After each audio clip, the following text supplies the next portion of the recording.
For those of you that missed this week's episode of the Shadow Spark Chronicle, here's what's been happening. We start off with a little flashback of Bishop's conversation with Gaz as he delves a little deeper into his past. He's impressed that Bishop is still active and that he has his own individuality. Gaz warns the group that Bishop is currently in control of his actions, but any extreme trauma may bring out some old programming. He states to the party, never forget the original intent of Bishop.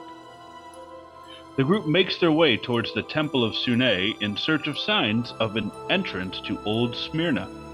Marsland explains some markings that he found during his research as they enter the temple, wherein they are greeted by a beautiful ginger named Kyra Shadowsand. She schools our ragtag group on the splendors of the almighty Sune and tries to convert them. Bishop and Marsland get permission to search the grounds with but one exception. The East Wing is off limits. This is where they are treating the children of the city that have come down with Marin's kiss. The temple clerics have discovered a remedy to slow the effects of the plague, but not a cure. The party mentions that the Academy in Kandor's Keep is working on a cure, and whatever Smyrna can offer might help. Afterwards, the group investigates the temple. Marsland finds what he's looking for, which is the entrance to Old Smyrna. Bishop finds a hinge and asks Oz to open the hatch, wherein this reveals a ladder which leads down into the darkness. Casting fear aside, Gwynton jumps headlong into the hole and falls like a feather to the base of the ladder thanks to the recent procurement of a magical item. The group follows via the ladder. When they reach the bottom, death and despair take over as they see the skeletal remains of the people who died on that fateful day. The day Smyrna met the Shadow Sparks. Bishop questions the party's intent to explore Old Smyrna, since the reason they came to Smyrna was to look for Caldera Stout.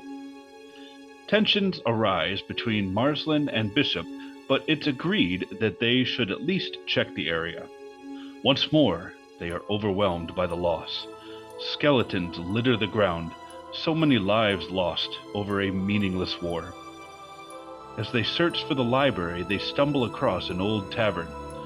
Gwynton, Oz, and Marsland enter and begin investigating the area. As Gwynton goes to step out of the tavern, a large black ooze drops and blocks the door. Bishop tries to grab it and throw it out the door, but finds that its touch is acidic. The creature beats Gwynton unconscious, and Oz finds that his weapons are dissolving. Bishop pummels the ooze until it dies, but in doing so, destroys his hands. It's then decided that exploration of the town is over, and Bishop needs to get back to Bren and Gaz for repairs.